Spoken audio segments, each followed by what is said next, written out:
In this short video, I'll show you how to apply a formula with increasing numbers in Excel so you can automate sequential task IDs or inventory tracking. First, select the entire data that you have, as for me it's this one. Now go to Insert and press Table. You can also press Ctrl T on your keyboard, like this, and press OK. Now you've made a table. You can also choose what theme the table you want to have. I will choose the blue one.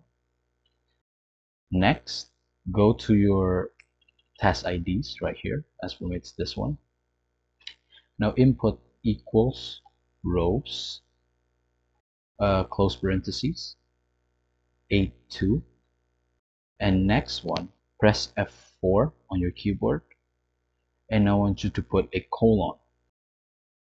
And with that, press the second cell right here at the side, and press left key on your keyboard.